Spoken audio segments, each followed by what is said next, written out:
So we're gonna learn all of that because I feel like that's part of where we've been purposefully disconnected from the roots of humanity, Right. And all of the knowledge that goes with it, because there's power associated with all of that knowledge. So Earn Your Leisure, I cut off the clip. It was 3 minutes when he got to bringing 100, reaching out and having a collective. I don't want Puff Daddy to be the person collecting and gathering folk. Right.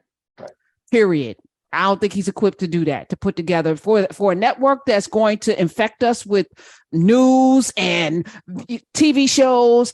I'm kind of thinking I don't want none of the people that right now. But what about the woman that did Woman King? Let Viola her run Davis. BET. Not Viola and oh my goodness, the director, and she's married to Bythewood, Gina Prince Bythewood or Bythewood. How about a collective of Gina Prince Bythewood, Ava DuVernay? Let's throw Quinta Brunson in. Like, how about that as kind of the framework of a BET? Because at least I know the content that they put out is really about educating us and bringing us together around community. Throw Tessa Thompson in there too. Shoot, why not? And let's get what was it, the one in Knives Out? She was playing horrible basketball in the NBA. What is her name? I see her. She was in Hidden Figures with Taraji. She's a singer. What's her name? Smith? Janelle. Yeah, throw her in there too. Why not? Because she's smart. And then that would feel better than what y'all are doing right now. I don't trust Puffy to put together a coalition of nothing. Right. I wonder if what we're looking for is something that's even found in what's already been established in media, or what's already in Hollywood, what's already in these major places. A lot of what's driving these trends, a lot of what's driving the face of who we are and where we're going, and even a lot of these execs are basically harvesting ideas from everyday people. It's everyday people that made TikTok what it is, and traditional media is just playing catch up. So when we have this blooming career, this blooming field in creators, Black creatives, who've been able to, in many instances, cross over from these apps to real world careers in public speaking and brand marketing and things of that nature, in media companies and things like that. Remember, Issa, started out as well, and right. Awkward Girl. Media. That's right. And King Batch from the Vine, back in the day.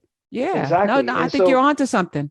So maybe we're mining in the wrong mine for the thing that we're looking for, that maybe we're looking not necessarily for what's already been done and who's already done it and who's already made their money from it, but start mining more of the mines that have more to give, more to offer, and don't really have skin in the game just yet, but they're trying to redefine the game itself.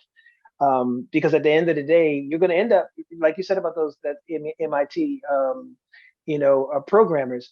I've been given some of the advice that I can say with no names attached. I have industry friends, and some of the advice that I've been given when I've been trying to build things myself and trying to do things is I remember one time there was a product that I wanted $20,000 investment to get it off the ground, and I was advised never ask anybody for anything less than at the very least 50, even if you don't need it. And I'm like, but I don't need 50. He said it's a respectable number to ask for. 20 isn't. 20 is something that they'll throw up in a strip club on a weekend, and so they're not going to respect you for asking them for stripper money to get a project off the ground. And I'm like, stripper money? Like, is this the advice that you're handing out? Like, you're now to make the long story short, I ended up doing it without them. I ended up doing it without them anyway. I got to where I was and got the project and everything done on my own. It was a longer route and it took a longer time for me to do it, and I ended up having to wear many hats to get it done.